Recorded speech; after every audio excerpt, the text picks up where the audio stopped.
Mes amis, bonjour. Donc déjà, j'espère que vous avez passé de très bonnes fêtes.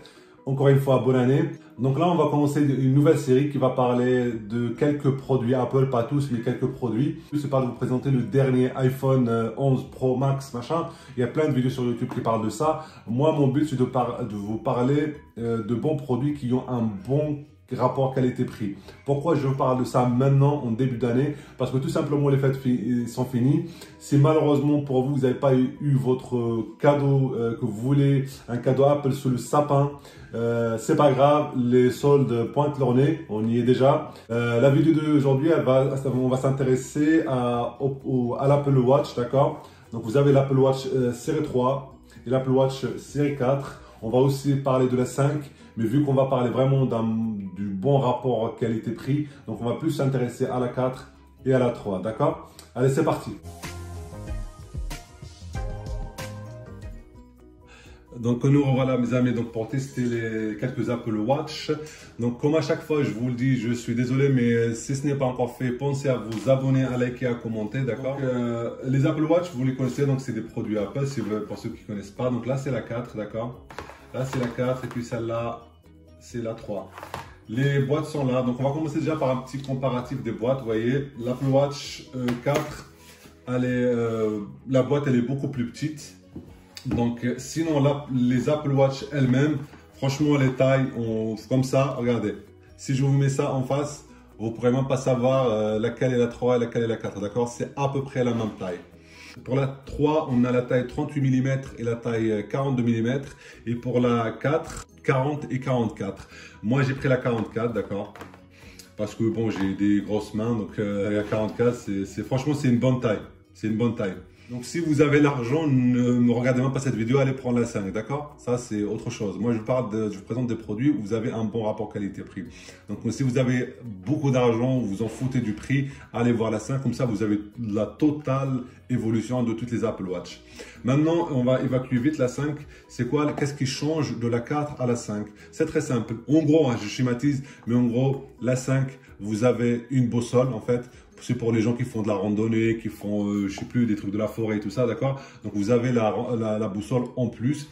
Et puis, vous avez ce qu'on appelle l'Always On. C'est-à-dire que l'écran, il reste tout le temps allumé. Donc, pour ces deux évolutions-là, vous rajoutez en général 100 €, d'accord? Donc, si vous avez de l'argent, vous rajoutez 100 € pour ces deux évolutions que moi, je trouve pas très intéressantes. Donc, maintenant, on va rester sur la 3 et la 4. Donc, il faut savoir, on va parler un peu de prix. Pendant les soldes, pendant le Black Friday, pendant la période de Noël, en gros, en général, la 3, elle est à peu près, on va parler des grandes tailles. Donc là, je crois que c'est la 48 et la 42, oui. Donc celle-là, elle est à peu près, on aurait pu la trouver, on l'a trouvée à un certain moment à 199 €, d'accord? C'était très rare, mais on pouvait la trouver à 200 €, la 3, d'accord?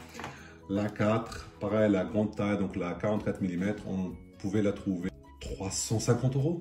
Donc on a facilement 100 à 100 €, 150 € de plus, d'accord?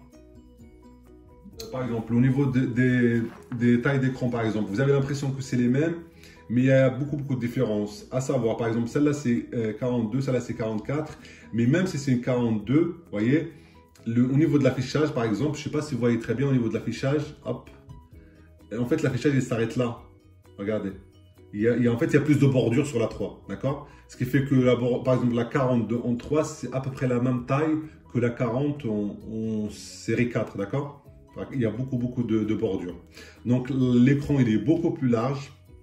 Il est beaucoup plus lumineux, d'accord? Et puis, un truc très important que moi, j'adore, c'est que la 4, on ne le voit pas forcément, mais on se rend compte qu'on l'utilise, c'est qu'elle est beaucoup plus plate. D'accord? Parce que celle-là, elle faisait un peu, je sais pas, elle était trop, comment dire, elle était trop grosse, on va dire, au niveau de la poignée. Celle-là, elle est beaucoup plus plate, donc elle épouse bien le poignet. Voilà. Chose importante, c'est jamais vous prenez la cellulaire, parce qu'en fait, je ne l'ai pas encore dit, mais il y a une version standard et une version cellulaire qu'on peut utiliser avec une eSIM, qu'on peut avoir spécialement chez Orange ou alors maintenant chez SFR apparemment, d'accord? Donc, par exemple, sur la 3, il y avait un bouton rouge là, vous voyez.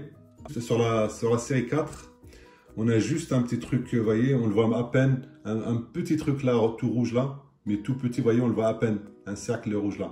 Donc ça, c'est déjà une sacrée différence parce que ça devient une montre un peu passe-partout. Le processeur sur la 4 est beaucoup plus puissant, il est beaucoup plus performant. Alors on se rend compte comment? On se rend compte par exemple quand on parle à Siri, et ben en fait, comment dire, il répond tout de suite, beaucoup plus rapidement que sur la 3, même si sur la 3 déjà c'est beaucoup mieux. Et surtout, au niveau des applications, en fait, c'est des ouvertures qui se font beaucoup plus rapidement. On a des ouvertures plus rapides, plus fluides, d'accord? Et surtout, on peut utiliser beaucoup plus d'applications en même temps. Mais encore une fois, je vous dis ça, mais la 3, elle n'est pas mauvaise. Hein, mais on sent le confort d'utilisation au niveau de la 4. Et puis, il y a un point très important, c'est au niveau de la santé, en fait. Sur les deux montres, il y a un système de chute. C'est-à-dire que si vous chutez, vous faites une chute parce que vous avez une crise ou n'importe, malheureusement. Vous pouvez programmer un contact ou alors vous programmer la montre en quelque sorte qu'elle puisse appeler en fait les urgences. Il y a aussi, ils ont rajouté un truc qu'il n'y avait pas avant, mais ça y est sur les deux. C'est pour les femmes, donc c'est le cycle menstruel. Donc on programme ça et puis on sait à quelle date elles peuvent avoir leurs règles et tout ça. Bon, ça n'intéresse pas tout le monde, mais pour les femmes, c'est une très bonne chose parce que ça leur permet de suivre tout cela, d'accord? Mais le plus important qui m'intéresse moi, c'est l'électrocardiogramme. C'est très simple. Vous allez là, dans les applications, je choisissez cette application-là, vous voyez, elle est là. On met le doigt ici et voilà. Et on commence à avoir un électrocardiogramme, vous voyez? Donc là, vous l'avez, vous pouvez récupérer le résultat en fichier PDF et transmettre à votre médecin si jamais vous avez des problèmes, bien sûr, au niveau du cœur, d'accord? Donc c'est très bien. Ça, c'est un point pour moi qui est très important et rien que pour ça, je vous conseille ça. Qu'est-ce que je dois vous dire sur l'autonomie? L'autonomie, c'est à peu près la même chose. Honnêtement, pour être honnête, je trouvais que la 3 durait beaucoup plus que la 4. La 3, elle me durait facilement 2 jours entiers, sachant que moi, je l'utilise vraiment beaucoup. Donc, je trouve que la 3, elle avait une autonomie qui allait, mais elle est supérieure à la 4, mais pas de beaucoup, mais elle est supérieure, on va dire, de 5%, 10%, d'accord? Mais ça ne m'étonne pas vu la largeur de l'écran sur la 4. Donc, ça ne me dérange pas si je peux gagner en finesse et puis en largeur d'écran et tout ça, d'accord? Et puis, bien sûr, la chose que je vous montre depuis tout à l'heure, la chose qu'on trouve sur la 4 et sur la 5, mais pas sur la 3, c'est les nouveaux cadrans qui sont arrivés. Vous voyez, c'est des nouveaux cadrans qui sont arrivés. Voilà, là, c'est pas ça. Vous voyez, il y a plus de cadrans qu'on n'avait pas avant.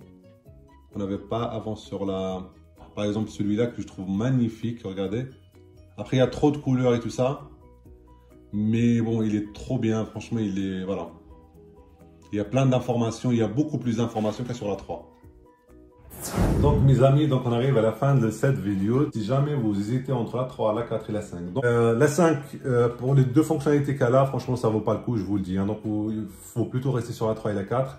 Maintenant vous voulez absolument une montre Apple Watch mais vous n'avez pas les moyens. Franchement prenez la 3, ça vous permettra de tester et c'est une montre qui va durer au moins 2 ans. Donc il n'y a aucun problème et elle fait toutes les fonctionnalités pratiquement que la 4 elle fait. Quelques fonctionnalités au moins, elle est grande, à part vraiment les gens qui ont vraiment des grosses poignées, mais elle est suffisamment large. Et pour les autres, elle est suffisamment petite en 38, donc elle peut convenir à tout le monde.